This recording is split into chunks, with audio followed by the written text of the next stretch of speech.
Саламатсыңарбы Нартажи, саламатсыңарбы? Саламатсыңарбы Тынай, саламатсыңарбы Агзам?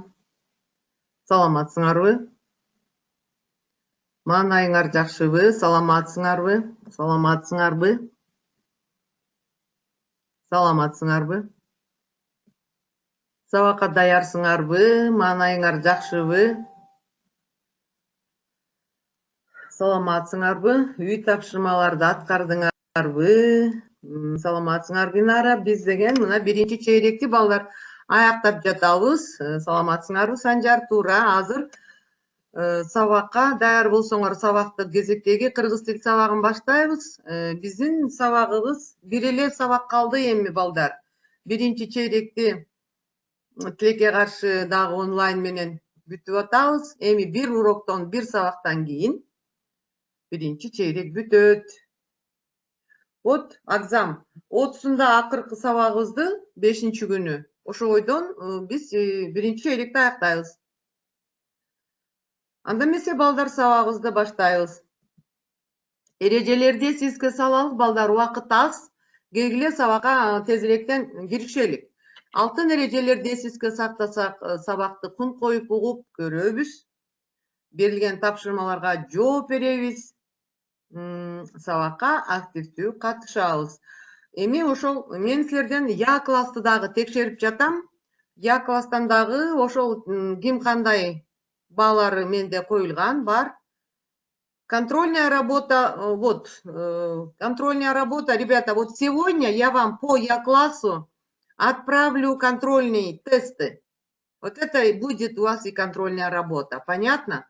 Поэтому сегодня вы после уроков, у вас будет время, и вы контрольный тест у вас будет, да, по Я классу. Вот это у вас будет контрольная работа.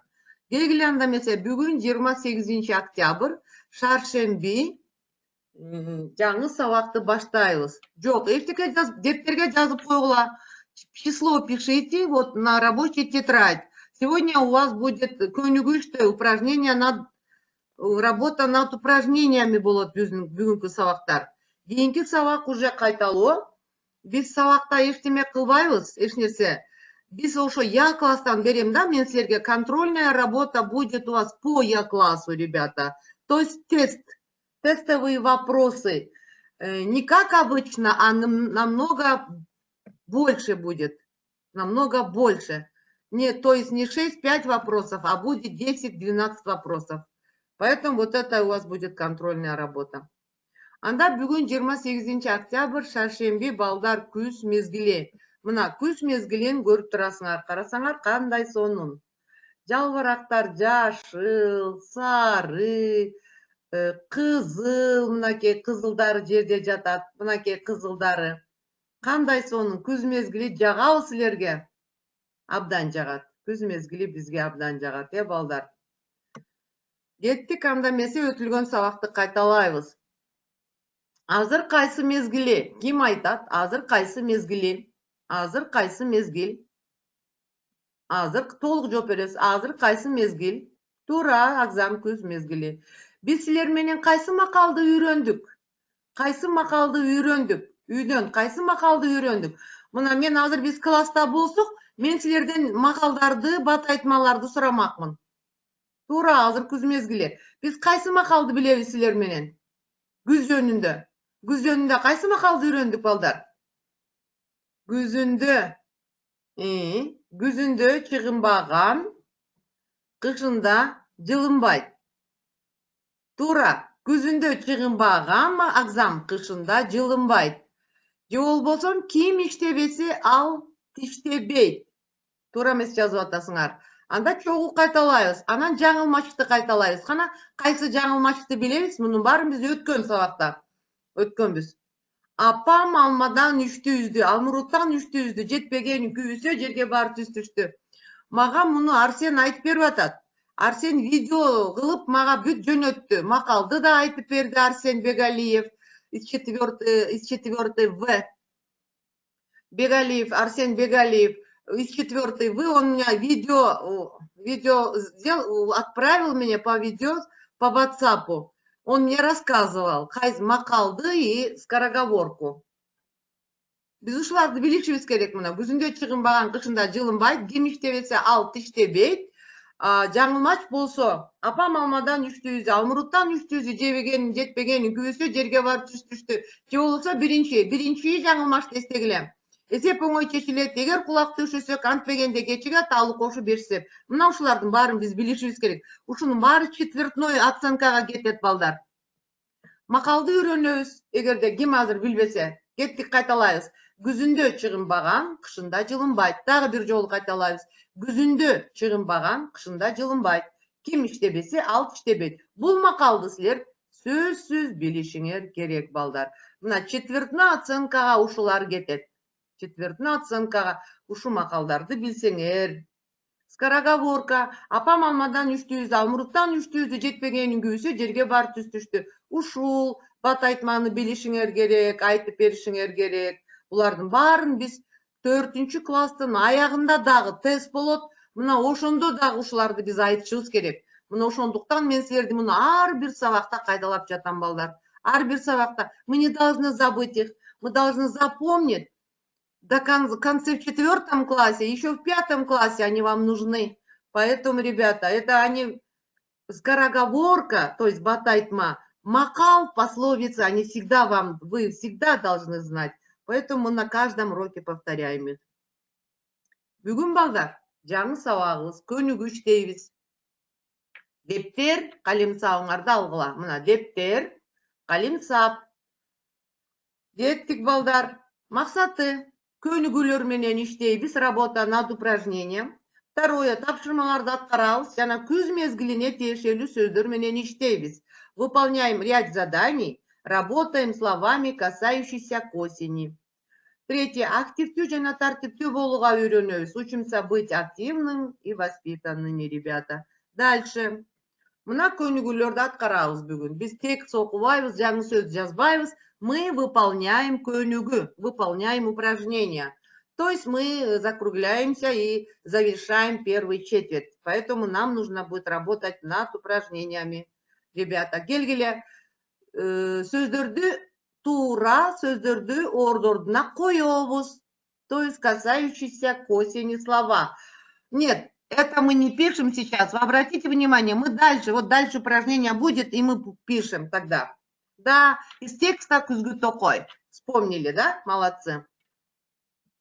Күзгү токой. Ну, я написала күзгү мезгиль. Мезгиль деп койсо да болот. Потому что сейчас какое время года? Күз мезгили. Күзгү мезгиль. Тура. Сары, кызыл, күрөң эмнелер? Нартажы. Тура. Жалбырактар, Азамат, Акзам. Сары, кызыл, күрөң, жалбырактар. Тура. Шамал кандай? Шамал кандай шамал? Катуу шамал. Тура. Нартажы. Тура. Катуу шамал. Дарактар. Дарактар кандай? Кайсы дарактарды билебиз? Жок. Руслан. Катуу, правильно. Катуу шамал, Руслан. Сильный ветер, да. Санжар. Муну бүттүк биз. Мына дарактарды. Азамат, эмен. Эмен. Азамат. Эмен. Акзам. Эмен. Дагы кандай дарактарды билебиз? Эмен. Кайың. Кайың это береза. Береза. Эмен это дуб. Бюрө. Терек. Терек тополь. Терек это тополь. Мына 3 дарактардын түрлөрүн айттык биз. Тополь это терек, эмен дуб, кайың это береза. Дарактар, ну это деревья слово. Чымчыктар. Правильно, Акзам, кеттик. Чымчыктар. Таранчы. Дальше. Таранчы. Кандай чымчыктарды билесиңер? Чымчыктардын түрүн. Чабалекей, карга. Тура. Тура, Акзам. Чымчыктардын түрү. Токойдо кимдер үчүп жатышат? Үкү деп койсо да болот, Санжар. Тура, эми санай берсек чымчыктар көп биякта. Биз үчөөнү гана айттык. Жаныбарлар үчүп жатышат. Тура. Дарактар үчүп жатат деп койсок да болот, Акзам. Бутактары. Эмненин бутактары? Тура, дарактын бутактары, Акзам. Кандай жандыктарды окудук биз? Токой, күзгү токой деген тексттен. Кандай жандыктар ийинге кирип кетишти эле? Кандай жандыктар? Кандай жандыктар? Майда, туп-тура. Агзам майда жандыктар ийинге кирип кетишкен. Эмненин ийини, дарактын бутактары Мирель, правильно, да. Санжар, майда жандыктар, туура. Ийини слово, здесь точка, чекит. Эмненин ийини? Жок, карганын ийини эмес, Агзам. Түлкүнүн, сурдун ийинге кимдер кирет? Нора. Слово иин это нора, вы же знаете. Значит, нора входит кто? Не зайцы, то есть лисы. Кто еще? Сурки, жылан, тура, жыландын ийини десек дагы болот, Санжар. Түлкүнүн ийини. Дальше таптык, түлкүнүн ийини, тура. Кийинки сөздү табабыз. Карк этти. Карк этти. Каркнула. Руслан, каркнула. Что каркает? Тура, Агзам, карга карк этти. Ворона каркает. Карга карк этти. Ворона каркает. Слово ворона будет карга, Руслан. Слово ворона карга. Карк этти. Линара, тура таптык. Кийинки кана сөздүн баарын ордуна койдук. Дагы бир азыр жазбайбыз. Муну да озеки. Это мы тоже устно работаем. Вот это очень интересно, ребята. Все упражнения очень интересные, поэтому давайте внимание обращайте. Биз балдар мүчөлөрдү карайбыз. Кыргыз тилинде абдан мүчөлөр көп. Мүчөлөрсүз сөз жаралбайт. Сүйлөм да жаралбайт. Ошондуктан биз этиштин терс мүчөсү менен таанышканбыз өткөндө. Бул дан деген мүчөсү. Карагыла. Дан. Кыргыз тилинде дан деген мүчө бар. Дан деген мүчө нан, нон, не, нун, нүн болуп өзгөрүлөт. Мүчөсүн улап сүйлөм түзгүлө. Кана кеттик биринчисинде. Эмен, Нартажи, эмен жалбырагы дан эмес, нан болот. Эмен жалбырагы нан. Эмнеден? Эмен жалбырагынан. Бул көнүгүүлөр китебиңерде бар. На страницах у вас эти упражнения, на страницах 40, да. Кайыңдын жалбырагы. Я вас жду. Кто-то найдет. Правильно, Санжар. Эмен жалбырагынан. Кеттик экинчиси. Кайыңдын жалбырагынан, Агзам.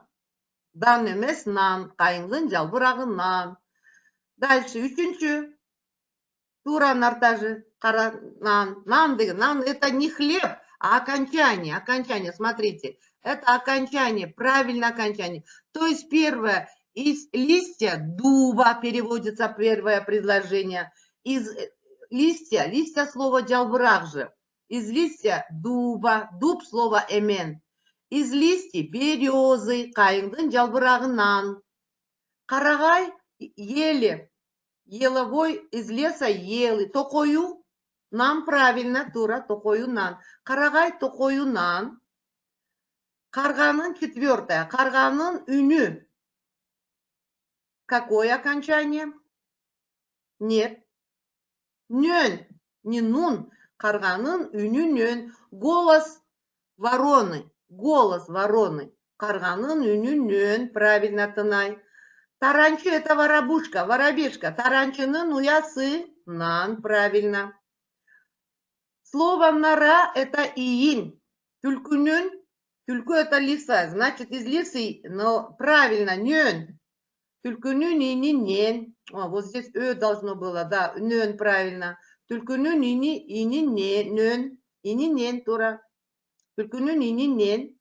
Токой жандыктары нан, тура, балдар. Мына биз мүчөлөрдү улап калдык. Ушинтип дан, нан мүчөсүн тура улаганды үйрөндүк.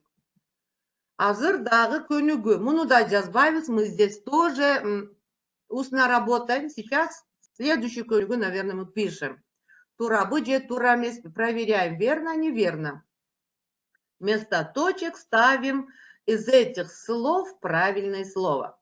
Бул сөздөрдүн тандап, сөздөрдөн бул жерге биринчи сүйлөмгө тура сүйлөмдү коебуз. А что хотели? Мы же уже поставили. Эмина, а что тебе надо там? Это не писать. Писать мы будем дальше. Писать мы будем дальше, ребята. Так давайте, здесь мы работаем. Да, Эмина, не пиши это не пиши. Сейчас, когда вы число пишите там, Шаршембек, Кюс, и все, ждите, сейчас мы пишем дальше. А здесь мы устно работаем же. Вы, главное, должны не отвлекаться, а каждое слово старайтесь вот запоминать, где что мы делаем. Чыйпылдап жиберди, правильно. Подождите.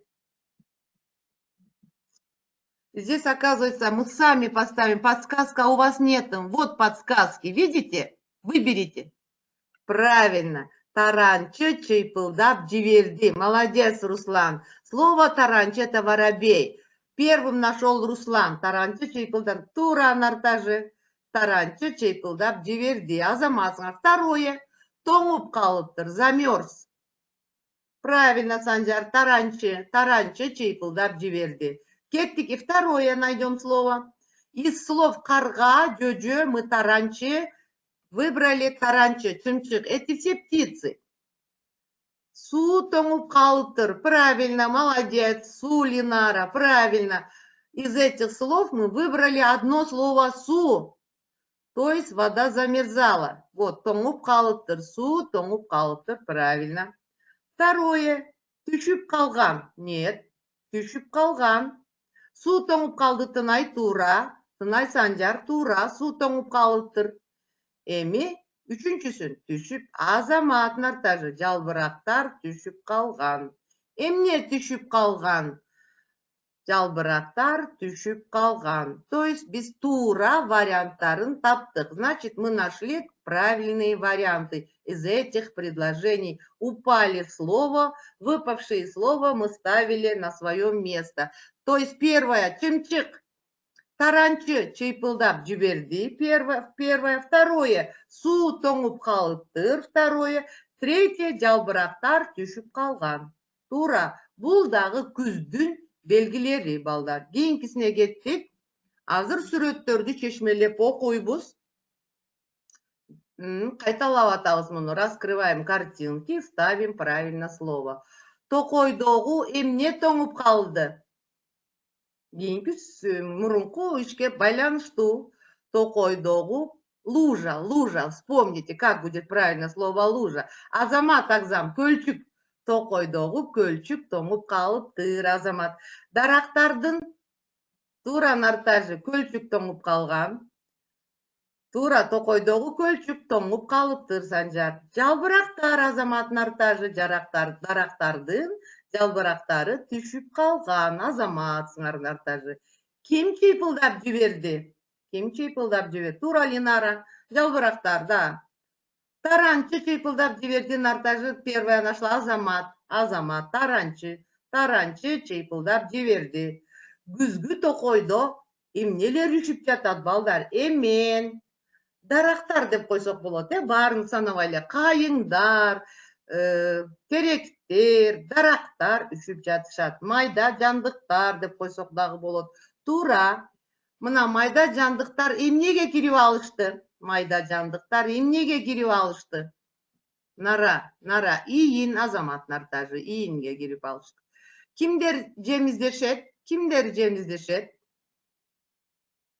Кимдер? Чымчыктар, таранчылар деп койсок болот, Азамат. Сүрөттөр менен. Карга. Бул ким? Карга кар кетти. Тура, балдар, карга кар кетти. Биз сүрөттөрдүн ордуна сөздөрдү туура койдук, Акзам. Туура, кийинки, азыр бат айтма. Бул биздин жаңы бат айтмабыз, балдар, жаңы. На следующий, то есть прошлую скороговорку мы повторили, а вот это у вас на странице 41 есть эта скороговорка. Бат айтма, скороговорка. Күз жөнүндөгү жакшы, эң сону биз муну жаттап калышыбыз керек. Былтыркы 4-класстар бүт баары ушуну наизусть билишчү да. Күздө түздөрдүн түсү өзгөрдү, түздөрдүн түсү өзгөргөнү биздин көзгөрдү. Эми батырактан окуйбуз. Күздө түздөрдүн түсү өзгөрдү, түздөрдүн түсү өзгөргөнү биздин көзгөрдү. Күздө түздөрдүн түсү өзгөрдү, түздөрдүн түсү өзгөргөнү биздин көзгөрдү. Эми бат, почему он бат айтма? Потому что мы должны быстро их произносить, быстро. Күздө түздөрдүн түсү өзгөрдү, түздөрдүн түсү өзгөргөнү биздин көзгөрдү. Күздө түздөрдүн түсү өзгөрдү, түздөрдүн түсү өзгөргөнү биздин көзгөрдү. Кана айтып көргүлөчү, балдар. Күздө түздөрдүн түсү өзгөрдү, түздөрдүн түсү өзгөргөнү биздин көзгөрдү. Бул бат айтманы биз жаттайбыз, наизусть жаттайбыз, балдар. Азыр жазабыз. Вот сейчас мы пишем. Апам экөбүз. Вот сюда мы ставим нужное окончание. Где место точек, да, писать, пишем, да-да-да. Все пишем, ребята, давайте, взяли ручку, тетрадь у вас должна быть приготовлена у вас. Первое предложение, то есть вместо точек ставим нужные окончания, без подсказок. Апам экөбүз, Лион дүкөнү нön, правильно, дүкөнүнөн, Санжар. Мага өтүк сатып алдык. Пишем. Да. Азамат Акзам, нön деген мүчө келет. Нön. Без подсказка, да. Лион это магазин, знаете, да, это? Обувной магазин, где обувь продает. Бишкеке. Апам экөбүз, Лион дүкөнүнөн, тура, правильное окончание нön. Это без подсказок. Сами пишем, мага өтүк сатып алдык. Второе. Асан үйү мектепке чейин жөө келет. Вот здесь буква ошибочно. Два ребята. Вот здесь О напечатано. Вместо О будет Да, вы пишите Асан үйү нön. Вот здесь правильно Акзам. Асан үйүнөн мектепке чейин жөө келет. Правильно. Асан үйүнөн мектепке чейин два Вот здесь ошибочно О стоит. С печати, наверное, мы ошибли, ребята. Вот здесь вы пишите тоже Значит, какое окончание? Правильно, нön. Не два Санжар, один мектепке, үйүнөн. Значит, давайте правильно читаем. Асан үйүнөн мектепке чейин жөө келет. Третий пишем. Айжамалга спорт аянтынан, Азамат Акзам, спорт аянтынан жолуктум. Здесь точка, ребята, вот здесь точка. Жолуктум. Айжамалга спорт аянтынан окончание. Жолуктум, чекит будет, чекит. Следующее предложение. Бишкек начинается вот с большой буквы. Это новое предложение. Бишкек шаарынан, правильно Акзам, эртең менен чыгып, таласка түштө келдик. Это такое. Да, писать, конечно, Нурасыл, писать. Айжамалга спорт аянтынан, здесь окончание нан. Жолуктум, чекит. Жолуктум будет чекит. Да, тынай тура. Аянтынан. Где слово Бишкек, это новое предложение. Вот здесь точка, чекит ставим. Чекит ставим. Бишкек, новое предложение. Бишкек шаарынан, здесь окончание нан, да? Бишкек шаарынан, эртең менен чыгып, таласка түштө келдик. Это заканчивается предложение здесь. Да, вот где четвертый начинается. Третье предложение заканчивается здесь. Жолуктум. Точка, Акзам туранан.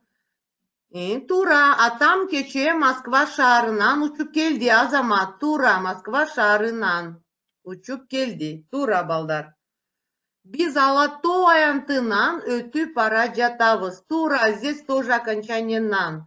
Бул дарыларды Неман дарыканасынан алсаңар болот. То есть это упражнение у вас тоже в книжке 41 странице есть, ребята. Мы можем, если сейчас кто не успели, вы можете потом докончить. Значит, все окончания мы поставили. Давайте, ребята, ырды-ырдайбыз. Окуйбуз. Көркөм окуйбуз. Ырды көркөм окуйбуз, балдар. Тармал көкүл багдагы, тала түстө жактагы, коон өрүк алмурут, бары сап-сары. Кудум алтын түспөлдү, сары көйнөк күз келди. Берекенин дасмалы каптап калды бүт жерде. Биз, балдар, сабакта бүгүн эмне кылдык? Сабакта көнүгүү иштедик, эки көнүгүүнү ооз-эки иштедик. Бат айтма, макалдарды окудук, көркөм ыр окудук, сөздөрдү ордуна койдук, балдар. Үй иши. Жаңылмачты жаттайбыз, Көнүгү 6-да катылган сөздөрдү табабыз. Выучить скороговорку новую. Күздө түздөрүнчү сөзгөрдү. Это на страницах 41.